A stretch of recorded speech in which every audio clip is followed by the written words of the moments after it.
This is my home workout. No excuses. What's up guys? Welcome back sa panibago natin video. So for today's video, papakita ko sa inyo ang daily workout ko.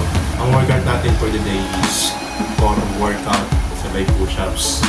And tomorrow, plyometrics, core workout, plyometrics, core workout, plyometrics. Ganun lang araw-araw. Pero yung ginagawa ko. So ito ang tinatawag natin na home workout na walang equipments. So, So guys, di ba narinig nyo ba ako dito? Hindi.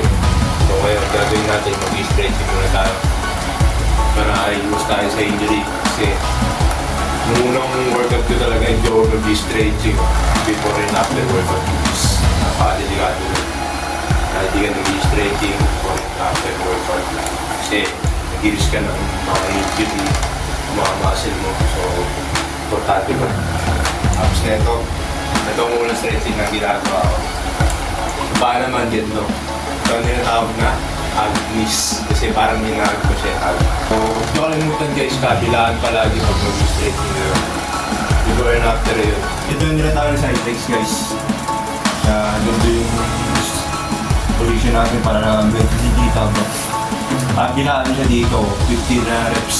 Ito guys, 50 reps siya. Di ko alam kung sino tawag sa exercise natin.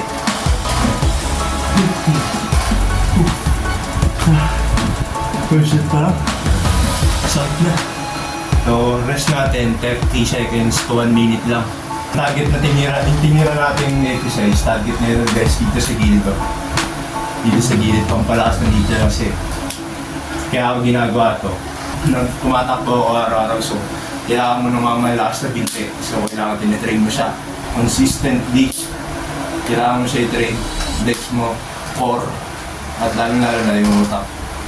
Hindi tayo pinapanood ko guys. Siya nating idol. Inspiration naman. Pinapanood natin. Hindi ko alam kung kilala niyo ito eh. Mike Thurston. Ayun yung gym niya na nag-gym siya sa ano. Sa Dubai. Wow, solid yung cock na. So, try din tayo sa ano. Second exercise natin guys. Ito ang tinatawag na twitch legs. Ganun din yung sets natin, 2 sets, 50 reps. Rest 30 to 1 minutes per set. O, tara. 1. Kailangan din na siya nabababa. O, form nyo guys, mga focus kayo sa form. Lagi kayong po-focus sa form guys. Huwag kayong po-focus sa reps. Kung ilan na reps nyo, importante yung form talaga. Kahit konti lang, kahit ilang reps na nagawa nyo, basta tamang form na ginagawa nyo. Next natin, third exercise, ito yung tinatawag na Russian twist. Ganda lang siya guys, hindi siya bababa, kabilaan. Pero tatawag guys, bakit 50 reps yung tinitira ko. Kasi guys, nung umpisa ko palang ginagawa no, nakaka-8 reps lang ako, 10 reps, 12 reps. Gusto ko kasi yan eh. Mas mahirap parang mahirap. Kaya, kung ikaw mag-umpisa pa lang, huwag kang magtataka.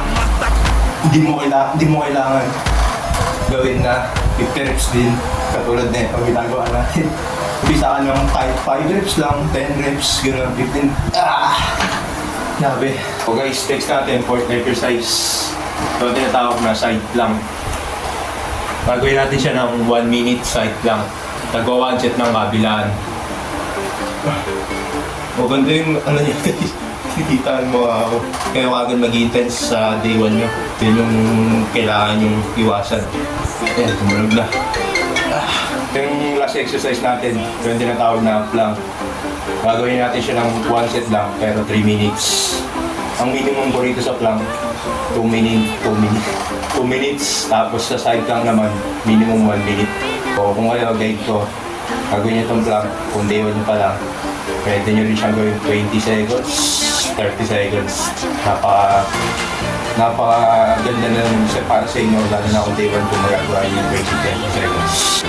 Guys, 2 minutes. Yung na-confirm ng plank natin guys. Ganyan lang dapat siya pag guys, huwag nyo siyang ibababa na agad kasi cheating yung ganito eh. Wala, nakataas ka. Yung core mo na-activate. Dapat, yung core talaga dapat dito natatamaan. napipin mo dapat siya rito sa core mo. Pag tinitingnan niyo yung oras mo, parang hindi siya lumalarga. Parang bumabalik sa oras na sinet mo. Tapos na natin. Ano tawag na plank. Mostly, ang target nun, core. Tapos pangalawa, shoulders. Kaya napipil ko yung pump sa shoulders ko, tapos sa core. So, guys, yun ang ating core workout. This is my own workout. No excuses. See you on the next one. Peace!